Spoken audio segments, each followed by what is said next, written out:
Pourquoi nous parler du développement durable dans cet ouvrage consacré à la santé, sécurité, environnement?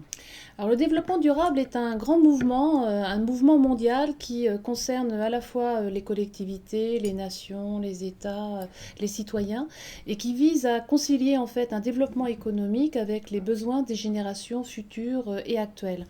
En fait, les grands défis que ce mouvement veut challenger, c'est l'inégalité entre les pays pauvres et les pays industrialisés, la pauvreté, le réchauffement climatique, le respect des droits de l'homme, tous ces grands défis aujourd'hui prioritaires.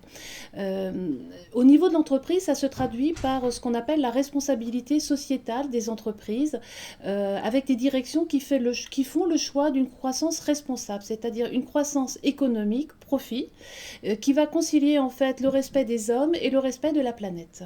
S'engager dans la santé, sécurité, environnement est donc un engagement responsable. Oui, on ne peut pas concevoir qu'un dirigeant qui décide d'une croissance responsable, qui veuille s'engager dans le développement durable, ne choisisse pas en priorité de travailler sur la santé, sécurité de ses salariés et la réduction de ses propres impacts environnementaux au niveau de son entreprise.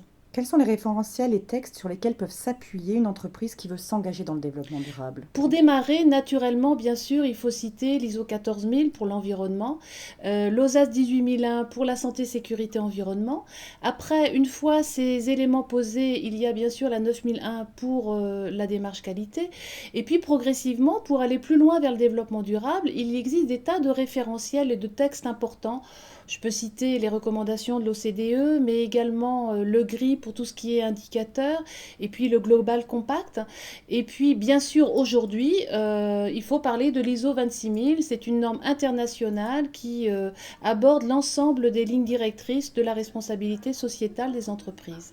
Peut-on être certifié ISO 26000? Non, à ce jour, on ne peut pas être certifié ISO 26000, mais bien sûr, en fait, les entreprises et les dirigeants peuvent utiliser cette norme comme guide pour construire et élaborer en fait leur structure, leur système de gouvernance et l'ensemble des actions directrices pour engager le développement durable à leur niveau. Alors, développement durable et santé, sécurité, environnement, un duo gagnant? Tout à fait. Je pense qu'il est important que les responsables santé, sécurité, environnement considèrent qu'à leur niveau, ils contribuent à la démarche développement durable de l'entreprise et donc au grand mouvement général mondial. Merci.